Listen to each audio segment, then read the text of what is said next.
Hello students. In our previous class we discussed about hemisphere, functions of hemisphere, cerebrum. And in this video we are going to discuss about different lobes of the cerebral hemisphere. इसको समझने से पहले आपको ये समझना है कि lobes exactly होते क्या हैं। तो हमारे सेरिब्रम में गायरी एंड सल्काई प्रेजेंट होते हैं और वो गायरी एंड सल्काई रिस्पॉन्सिबल होते हैं इन लोब्स को बनाने के लिए। सो गायरी और सल्काई क्या है? अब आप जो ये डायग्राम देख रहे हैं और इस डायग्राम में आपको ये फोल्डिंग्स नजर आ रही हैं। ये जो फोल्डिंग्स होती हैं इसी को हम गायरी एंड सल्काई कहते हैं या सल्कस भी हम उसको कह सकते हैं। Sulci is in singular word. ये जो आप बड़ी बड़ी फोल्डिंग देख रहे हैं इसको हम बोलते हैं गायरस, और जो इनके बीच में आप ये छोटी छोटी लाइंस देख रहे हैं जो ये इन फोल्डिंग्स को डिवाइड कर रहे हैं आपस में, इसको हम कहते हैं सल्कस। तो हमारे पूरे सेरिब्रम में गायरी एंड सल्कस या गायरी एंड सल्काए प्रेजेंट होते हैं, मीन्स ये फोल्डिंग्स प्रेजेंट होती हैं।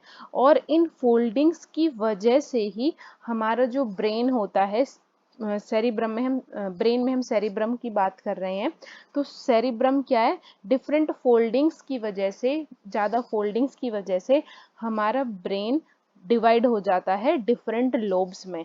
लोब्स का मतलब हो गया डिफरेंट पोर्शंस में डिवाइड हो जाता है। तो लोब्स क्या हुए? जो ये डिफरेंट पोर्शंस हमारे ब्रेन में बने इसको हमने लोब्स बोला। और ये लोब बने क्यों? ये लोब्स बने थे गायरी और सल्कस की वजह से, गायरस या सल्कस की वजह से। गायरस और सल्कस क्या है? जो ये फोल्डिंग्स ब्रेन में प्रेजेंट होती हैं इन्हीं को हम गायरी और सल्कस कहते हैं। ये फोल्डिंग्स क्यों प्रेजेंट हैं? ये फोल्डिंग्स प्रेजेंट होने से फायदा ये रहता है ब्रेन को कि सेरिब्रम अपना सरफेस एरिया को इंक्रीज करवा लेता है, तो ये फोल्डिंग्स उस चीज में हेल्प करती हैं।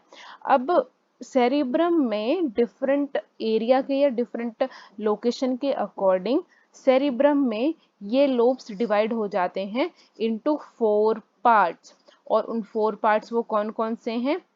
Frontal lobe, parietal lobe, occipital lobe and temporal lobe. तो ये 4 लोब्स हैं।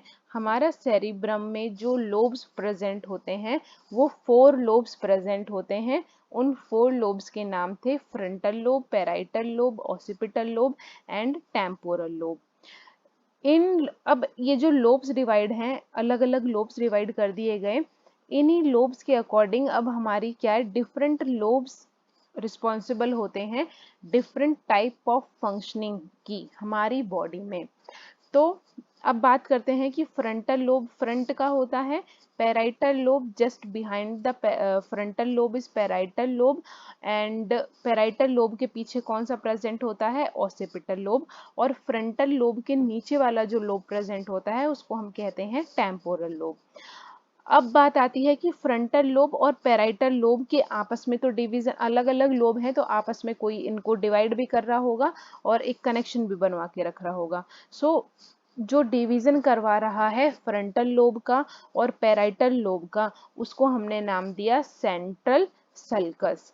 Central sulcus is responsible for the division of frontal lobe and parietal lobe. Same वैसे ही पैराइटल लोब और ऑसिपिटल लोब के बीच में जो डिवीजन करवा रहा है उसको हमने नाम दिया पैराइटो ऑसिपिटल सल्कस। अब और frontal lobe and temporal lobe, इन दोनों के बीच का जो ये वाला लोब मींस ये वाला जो डिवीजन है इसको हमने क्या नाम दिया? इसको हम नाम देते हैं लेटरल फिशर, या हम इसको लेटरल सल्कस भी कह सकते हैं।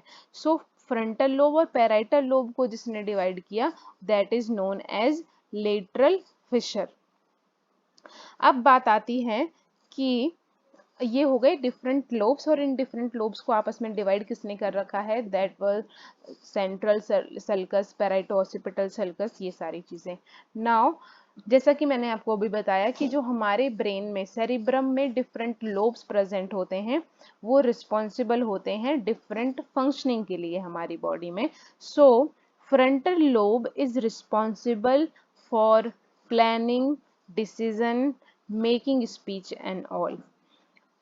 Parietal lobe is responsible for sensory informations. जितना भी हम सेंस करते हैं चीज़ों को, तो उसके लिए कौन रिस्पॉन्सिबल है? हम सेंस क्यों कर पा रहे हैं चीज़ों को? क्योंकि पैराइटल लोब एक्टिव हो जाता है उस टाइम, जब भी हम किसी भी, आपने कुछ अच्छा सा टेस्टी खाना देखा तो आपके सेंसेस एक्टिवेट हो जाते हैं और आप ये डिटरमाइन कर लेते हैं कि आपने किस चीज़ किस खाने की वो स्मेल है। तो वो क्यों हुआ? क्योंकि पैराइटल लोब उस टाइम एक्टिवेट हो गया। ऑसिपिटल लोब रिस्पॉन्सिबल होता है विजन के लिए। हम जितनी भी चीज़ें देख रहे हैं और हम ये हमारे ब्रेन में एक पिक्चर बन जाती है कि आप क्या देख रहे हैं। सपोज आप एनिमल देख रहे हैं, हॉर्स को आप देख रहे हैं, तो आपने कैसे आइडेंटिफाई किया कि वो एक हॉर्स है, वो एक एलिफेंट क्यों नहीं है? सो यहाँ पे क्योंकि ऑसिपिटल लोब ने क्या करा, विजन प्रोवाइड करवाया और एक इमेज बनवाने के लिए रिस्पॉन्सिबल हुआ, और हम ये एनालाइज कर पाए कि हम क्या चीज़ देख रहे हैं। नाउ टेम्पोरल लोब क्यों रिस्पॉन्सिबल होता है? Temporal lobe is responsible for auditory, mean जितनी भी चीजें हम सुन रहे हैं उन चीजों को कौन, हम क्यों सुन पा रहे हैं? क्योंकि टेम्पोरल लोब एक्टिव है उस टाइम, और टेम्पोरल लोब हेल्प कर रहा है हमारे ब्रेन को, हमारे ईयर को, ताकि हम जो भी चीज़ें सुन रहे हैं हम उनकी अंडरस्टैंडिंग कर पा रहे हैं। सो इस तरीके से डिफरेंट एक्टिविटीज़ परफॉर्म होती हैं हमारी बॉडी में, और डिफरेंट लोब्स रिस्पॉन्सिबल होते हैं उन एक्टिविटीज़ को परफॉर्म करवाने के लिए। नाउ वन बाय वन हम डिस्कस करेंगे पैराइटल लोब के क्या क्या फंक्शन होते हैं, फ्रंटल के, टेम्पोरल एंड ओसिपिटल के। First is frontal lobe. तो डायग्राम में आप ये देख रहे हैं, ये वाला जो पोर्शन है फोरहेड के पास में है, ऊपर की तरफ है, तो ये वाला जो पोर्शन है फ्रंट की तरफ है ये, इसलिए हमने इसको नाम दिया frontal lobe. So it is located at the front of each cerebral hemisphere. कहाँ पे प्रेजेंट होता है ये? ईच सेरिब्रल हेमिस्फेयर के फ्रंट में ये लोकेटेड रहता है। सेरिब्रल हेमिस्फेयर क्या होता है ये हमने प्रीवियस क्लास में डिस्कस किया था, जिसको इसकी डिटेल समझनी है वो प्रीवियस वीडियो को देख सकता है। So frontal lobe is located at the front of each cerebral hemisphere, positioned in front of the temporal lobe. Temporal lobe के front में present है, means इसके आगे की तरफ present है, और cerebral हेमिस्फेयर के फ्रंट में प्रेजेंट होता है फ्रंटल लोब। फ्रंटल लोब के काम क्या हैं? ये जजमेंट्स के लिए रिस्पॉन्सिबल होता है, how we initiate activity in response to our environment, environment के अकॉर्डिंग हम डिफरेंट एक्टिविटीज को परफॉर्म करवाते हैं। तो इन सारी चीज़ों को अंडरस्टैंडिंग करना कौन करवा रहा है? फ्रंटल लोब रिस्पॉन्सिबल है। And it controls our emotional responses also. Another function of frontal lobe is it controls our expressive languages. It involves word associations. हम लैंग्वेज प्लानिंग कर रहे हैं, मैं अभी यहाँ पे बोल रही हूँ तो मेरे माइंड में इससे पहले प्लानिंग, ये काम बिल्कुल विद इन मिली सेकेंड्स हो जाता है और हमें पता भी नहीं चलता। मैं यहाँ पे बोल रही हूँ तो पहले से ही मेरे ब्रेन में लैंग्वेज प्लानिंग हो रही है कि मुझे नेक्स्ट सेंटेंस क्या बोलना है। तो ये सारी चीज़ें, इस अभी मेरा कौन सा पार्ट ज़्यादा एक्टिव होगा? अभी मेरा फ्रंटल लोब ज़्यादा एक्टिव है, क्योंकि उसको लैंग्वेज प्लानिंग करवानी है। Next is memory for habits and motor activities. तो memory for habits and motor activities के लिए फ्रंटल लोब रिस्पॉन्सिबल होता है। शॉर्ट टर्म मेमोरी वगैरह के लिए कौन वर्क करता है? फ्रंटल लोब रिस्पॉन्सिबल होता है, या फिर ये वर्क करता है उस दौरान। Next is motor cortex. Motor cortex means motor activity की ये बात कर रहा है। मोटर एक्टिविटी मतलब मूवमेंट जितने भी हमारी बॉडी के हो रहे हैं। सो वॉलेंटरी मूवमेंट्स, ऐसे मूवमेंट जो कि हमारे खुद के कंट्रोल में हैं। हम हाथ हिला रहे हैं, मैं बोल रही हूँ अभी, ये सारी चीज़ें मेरे कंट्रोल में है। सो इन सारी चीज़ों को के लिए कौन रिस्पॉन्सिबल है, कौन वर्किंग करवा रहा है? फ्रंटल लोब इस दौरान एक्टिवेट है और ये ब्रेन में फंक्शनिंग कर रहा है, जिसकी वजह से मैं यहाँ बोल पा रही हूँ, हाथों को चला रही हूँ, कुछ भी कर रही हूँ जो कि मेरे कंट्रोल में है चीज़ें। So it was about the frontal lobe. Next is parietal lobe functions. So parietal lobe के फंक्शन से पहले पैराइटल लोब की लोकेशन क्या होती है? Parietal lobe located immediately behind the frontal lobe. तो जैसे कि आपने प्रीवियस डायग्राम में भी देखा और इसमें भी देख रहे हैं, तो ये just behind the frontal lobe present होता है, फ्रंटल लोब के जस्ट पीछे प्रेजेंट होता है। वो कौन सा ब्रेन सॉरी कौन सा लोब है, पैराइटल लोब है। So parietal lobe and is involved in processing information from body senses. हमारी बॉडी में डिफरेंट सेंसेस हो रहे हैं, इन सारी सेंसेस को डिटेक्ट करके ब्रेन तक पहुंचाने का काम, और फिर ब्रेन ये डिटेक्ट कर पाता है कि हम किन चीज़ों को सेंस कर रहे हैं। ये सारी फंक्शनिंग कौन करवाता है, पैराइटल लोब इस चीज़ के लिए रिस्पॉन्सिबल है। Next is location for visual attention, के लिए हम चीज़ों को देख रहे हैं उसके लिए। टच के लिए ये रिस्पॉन्सिबल है, टच कर रहे हैं मतलब सेंस कर रहे हैं हम चीज़ों को, तो सेंस के लिए रिस्पॉन्सिबल था, ये अभी हमने फर्स्ट पॉइंट में करा। And it goal directed voluntary movements, voluntary movements के लिए फ्रंटल लोब भी रिस्पॉन्सिबल होता है, इस पॉइंट में हमने पढ़ा था। एंड साथ ही साथ पैराइटल लोब भी रिस्पॉन्सिबल होता है वॉलेंटरी मूवमेंट्स के लिए। Next is it function in manipulation of objects and it also function in integration of different senses that allow for understanding a single concept. Now next is temporal lobe function. So temporal lobe function का temporal lobe की location कहाँ पे है, it ये present कहाँ पे होता है, ये फ्रंटल लोब के जस्ट नीचे की तरफ प्रेजेंट होता है टेम्पोरल लोब। सो टेम्पोरल लोब का हमने क्यों सुना था, आप यहाँ पे देखें तो ये कान के पास में थोड़ा प्रेजेंट है, इसीलिए ये हियरिंग वगैरह के लिए रिस्पॉन्सिबल होता है। तो हियरिंग एबिलिटी के लिए, memory storage for new information in memory, memory storage का भी काम करता है, नई नई इन्फॉर्मेशन आपको मिल रही है, आज आप यहाँ वीडियो सुन रहे हैं, आपने नई बातें जानी, तो ये इंफॉर्मेशन को स्टोर कौन करके रखेगा, ये किसकी जिम्मेदारी है, ये टेम्पोरल लोब की जिम्मेदारी हुई। सम विजुअल परसेप्शंस को and characterisation of objects, objects का कैरेक्टराइजेशन वगैरह जो करता है वो टेम्पोरल लोब रिस्पॉन्सिबल होता है उसके लिए। Last is occipital lobe. So occipital lobe कहाँ पे प्रेजेंट है, आप डायग्राम में देखेंगे तो फ्रंटल लोब के पीछे की तरफ, पैराइटल लोब के भी पीछे की तरफ कहाँ पे प्रेजेंट है, ये ऑसिपिटल लोब प्रेजेंट होता है।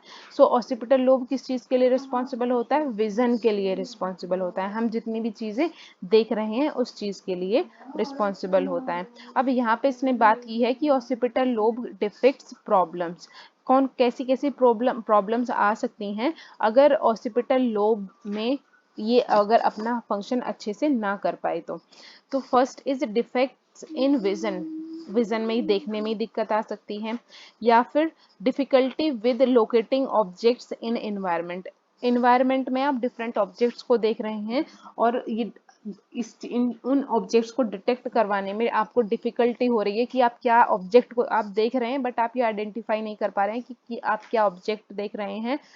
तो ये प्रॉब्लम भी हो जाती है अगर ऑसिपिटल लोब फंक्शन नहीं करता है प्रॉपर, और इस प्रॉब्लम को हम कहते हैं visual agnosia.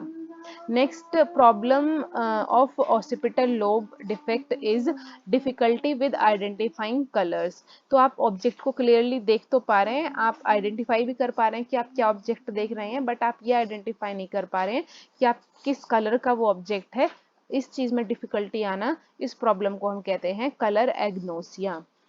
Next is it is also responsible in the production of hallucinations. So hallucinations के production के लिए भी occipital lobe responsible होता है। What is hallucination? तो हेल्यूसिनेशन एक ये वो स्टेट होती है जिसमें कि पर्सन को एक गुड वेलबींग लगता है और वो एक लाइक सपनों की दुनिया में चला जाता है कि जैसा वो चाह रहा है कि मेरे साथ में ऐसा हो वैसा हो, वो सोच रहा है, इमेजिन कर रहा है, तो इस कंडीशन को हम कहते हैं हेल्यूसिनेशन। तो हेल्यूसिनेशन को प्रोड्यूस करवाने ये जो फंक्शनिंग हो रही है ये भी ऑसिपिटल लोब रिस्पॉन्सिबल है उस चीज के लिए। Next is visual illusions in accurately seeing objects, object तो देख पा रहे हैं वो बट इतना एक्यूरेटली नहीं देख पा रहे हैं, इतना क्लियर नहीं देख पा रहे हैं, तो वो एक प्रॉब्लम हो सकती है। वर्ड ब्लाइंडनेस, वर्ड्स को ये वो रिकॉग्नाइज नहीं कर पा रहे हैं कि वो क्या वर्ड्स को पढ़ रहे हैं, ये भी प्रॉब्लम है। Difficulty in recognising drawn object, जो ड्रॉन ऑब्जेक्ट्स हैं उनको डिटरमाइन करवाने के लिए उनको रिकॉग्नाइज करने में डिफिकल्टी आ जाना। Next is inability to recognise movements of an object, movement आप ऑब्जेक्ट को देख पा रहे हैं जिसको भी ये प्रॉब्लम है ऑक्सीपिटल लोब को, बट वो उस ऑब्जेक्ट की मूवमेंट्स को आइडेंटिफाई नहीं कर पा रहे हैं कि कोई हिल रहा है, कोई कुछ डांस कर रहा है, तो वो उन मूवमेंट्स को आइडेंटिफाई नहीं कर पा रहे हैं कि वो कैसा मूवमेंट कर रहा है, और इस प्रॉब्लम को हम बोलते हैं movement agnosia. Last is difficulties with reading and writing. अगर वो अच्छे से देख नहीं पा रहे हैं, अच्छे से वर्ड्स को नहीं समझ पा रहे हैं, तो उस प्रॉब्लम, वो भी एक प्रॉब्लम है। So that is difficulty with reading and writing. So these are the what was the function of occipital lobe vision के लिए।